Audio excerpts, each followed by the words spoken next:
I'd like to welcome all of you to the Many Faces of Colon Cancer. My name is Margaret Stauffer, and I'm going to be the MC this evening.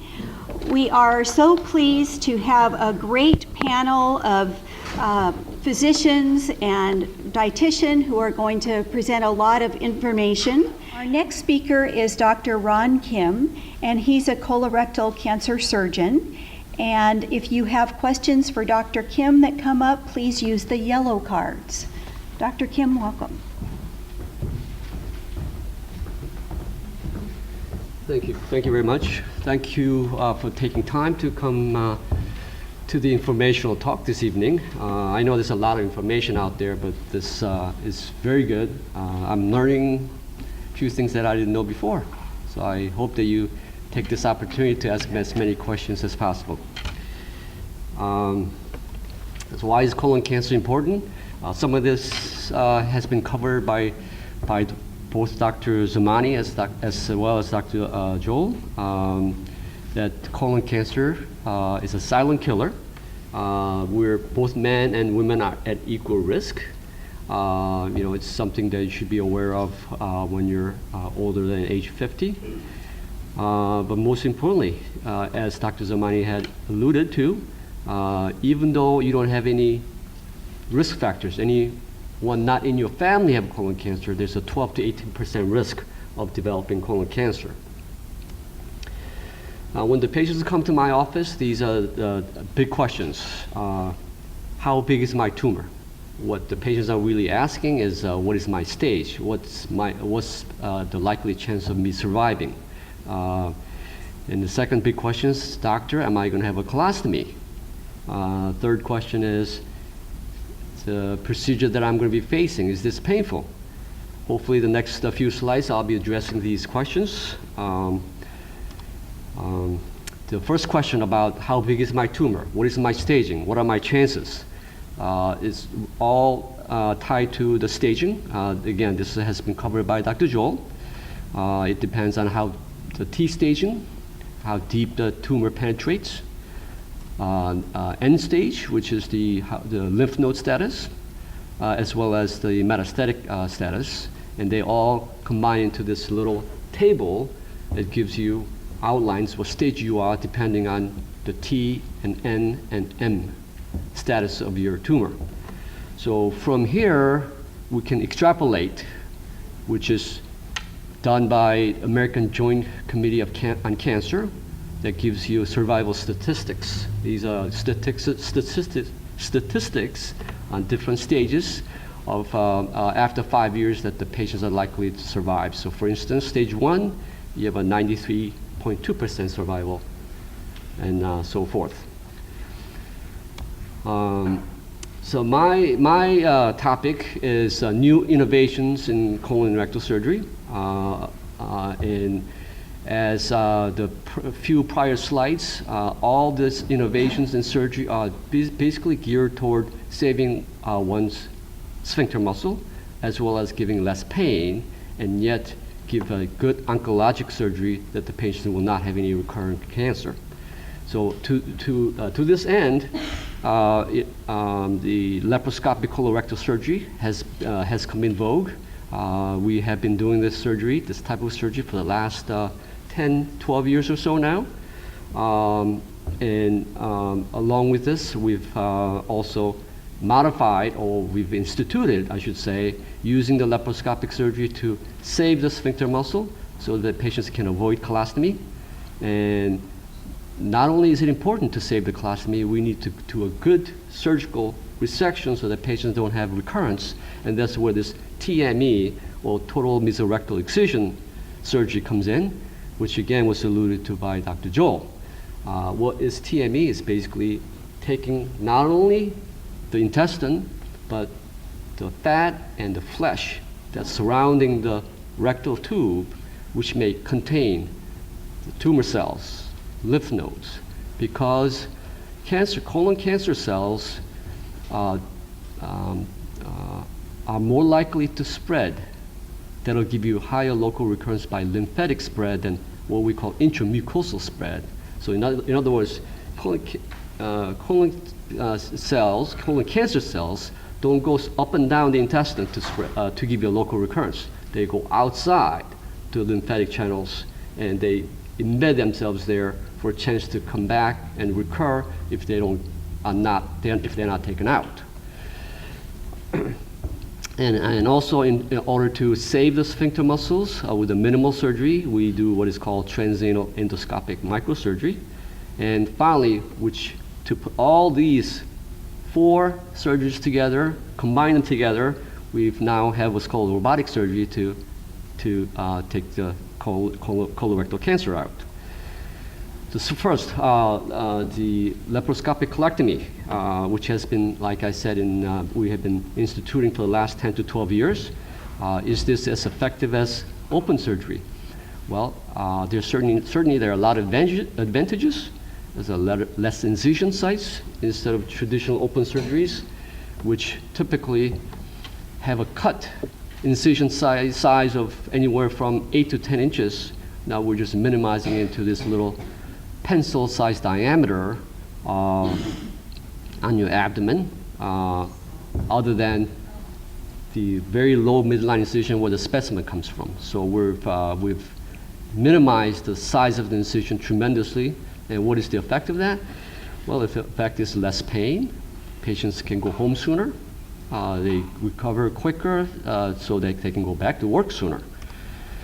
So the benefits of this type of surgery is, like I said, less pain. There's less scarring effect, which also produces less chances of bowel obstruction in the future after surgery, less time in the hospital, less morbidity or complications from surgery. We all would like that. So how do we prove, have we proven that this laparoscopic surgery is as effective, as good, or as oncologically sound as open surgery? Well, the New England Journal of Medicine, a bunch of doctors have studied this laparoscopic colon surgeries along in side-way comparison to open surgeries. In over 7-year period, they collected over 863 patients, and they compared the laparoscopic colon to open colon surgeries side to side. And what they found was that they are as equal in terms of survival rate and as recurrence rate as open surgeries. But in addition, the patients end up staying in the hospital shorter, and also they take less pain medicine, as you'd expect. So this is not quite the Mona Lisa smile, but to a surgeon, this is almost as good as a Mona Lisa smile. So we typically see right after surgery, patients are grimacing, they're in pain, and this patient is smiling. All right. So, like I said, what good is all of this if we don't save the sphincter? We want to save the sphincter so the patients can avoid a colostomy. So in the old days, when the cancer is right near the sphincter muscle, then patients would automatically get what's called abdominal perineal resection, where they will have a permanent colostomy. But now, as I said, since the cancer cells spread by lymphatic fashion rather than intramucosally, as long as we get a 2-centimeter margin below the cancer, we can save the patient's sphincter muscle as long as they are located 2 centimeters above the sphincter muscle.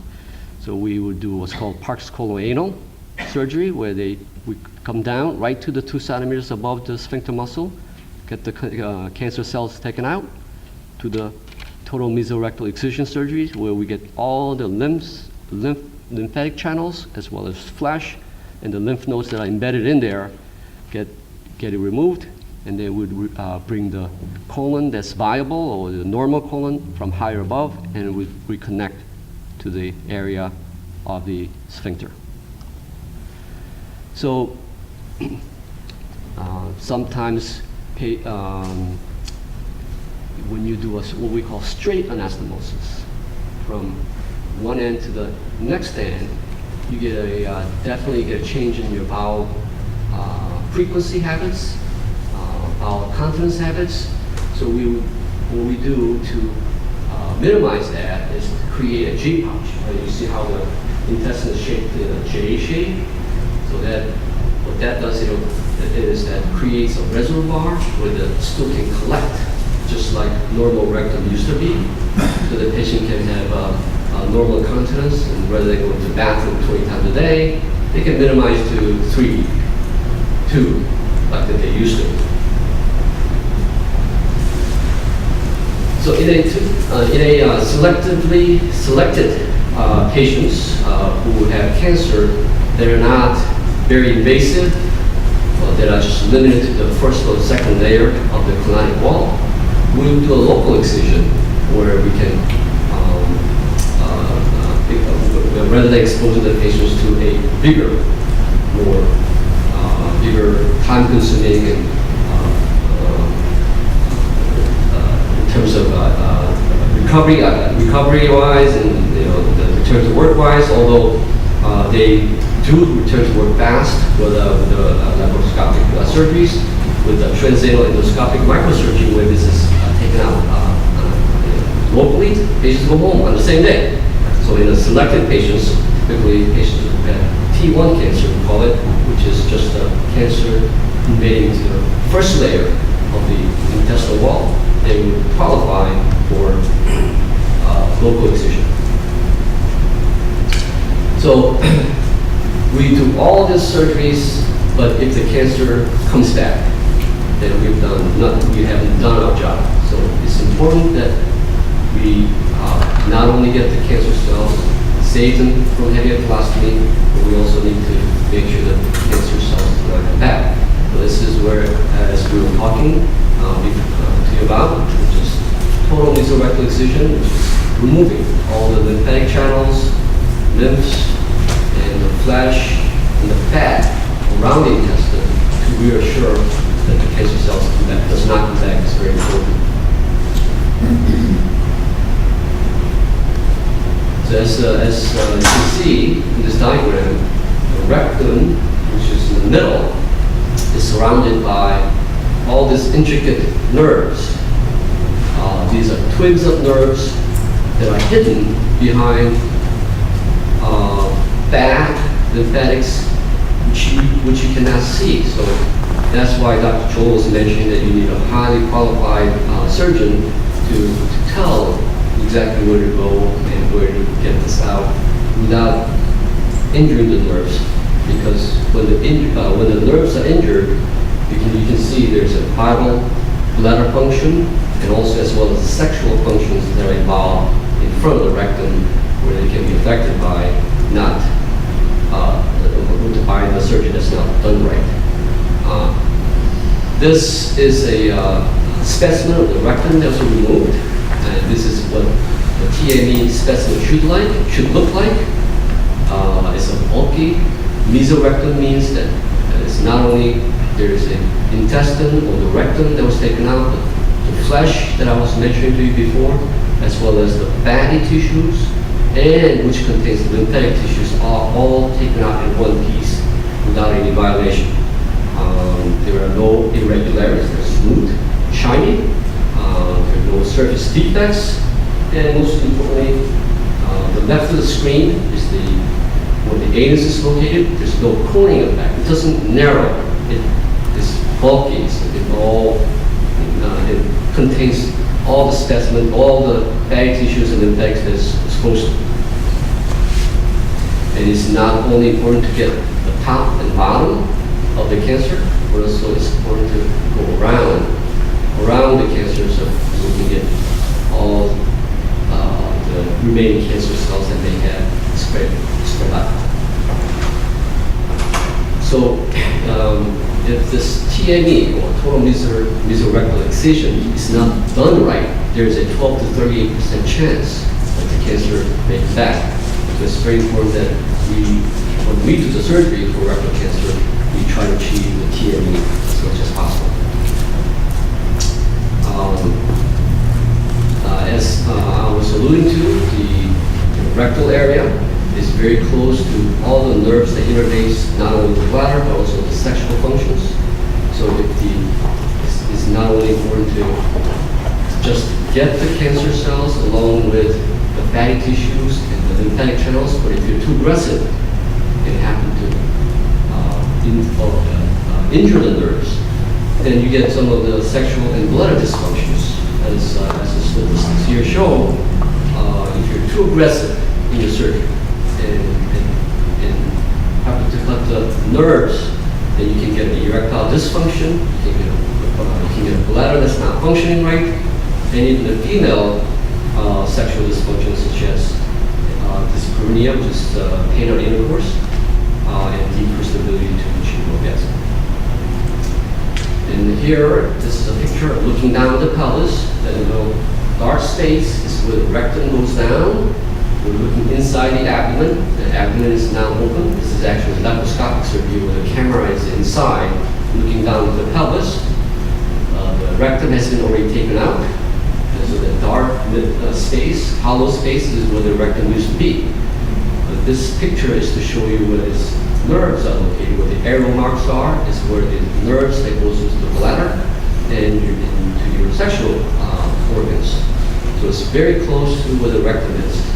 And it takes a very skilled surgeon to differentiate what the rectum is, where the rectum is, and where the nerves are. If the surgeon's done right, 87% of the male and 91% of female will be able to regain sexual functions, neurogenic bladders are we see. So can we do better? Can we do better than what we have with the laparoscopic colectomy surgeries? We know that laparoscopic colectomy has a superior short-term outcomes. The outcomes are equal to the open surgeries. Are we going to stop here? Can we get better than this? There are some areas in laparoscopic surgery that we can improve on, which are incision hernias, although they are done with the small ports. Laparoscopic, instead at the area of the incision where the specimen is taken out, we have seen some incision hernias. And as a result, when you make an incision, there are some wound infection complications with laparoscopic surgery as well. So these are the areas. Not every surgeons are doing laparoscopic surgeries, although there are 300,000 colon surgeries done every year. Only 15% of the surgeons are doing laparoscopic surgeries. And ones that do, there's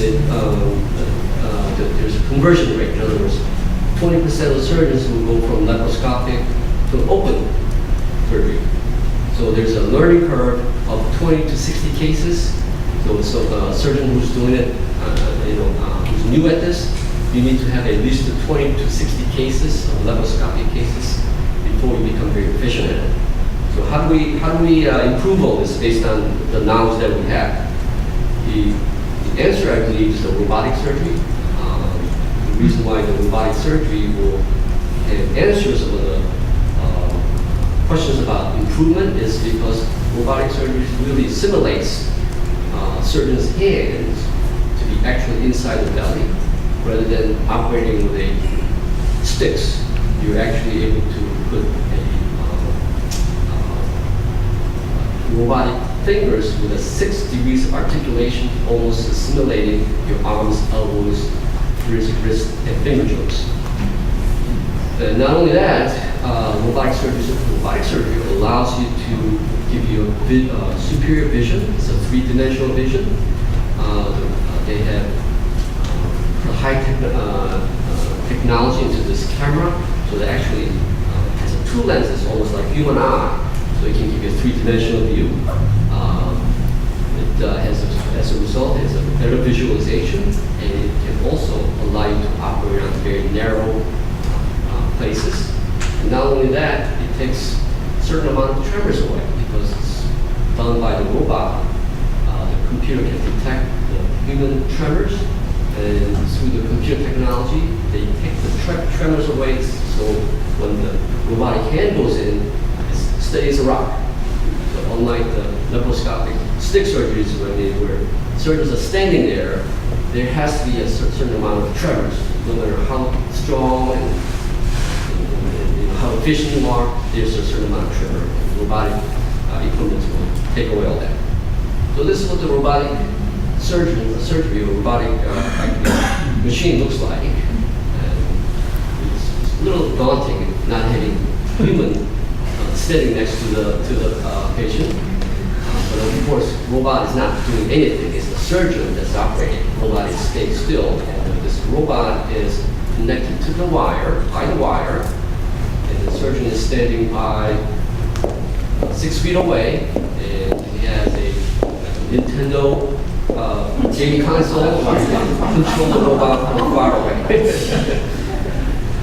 And this is the actual what the robot looks like. It's all this plastic casing is obviously to keep the area feels sterile. So in conclusion, minimal access colorectal surgery is an evolution. Now we've had mastered laparoscopic colectomies. Now we're going into robotic surgeries where we're very good at it. In my practice with my partner, we've done probably close to 300 robotic colectomies already. So we're getting, getting very efficient, and we're getting as good micrologic surgery as the laparoscopic surgeries. The technique, which is so dependent on technology, technique by the surgeon is also very dependent on technology. It has it's a higher computer, tetrabyte, and this computer technology comes in. All this technology is incorporated to the robot, and as a result, technique gets better as well, and which also translates into the patient's outcome. But as a surgeon, we must not take this as a gimmick, but we have to strive to use it for a better outcome for the patient. And these new technologies, as I mentioned, we have to incorporate into the robotic surgery so to make it better than laparoscopic. And I believe that robotic does have a definite future.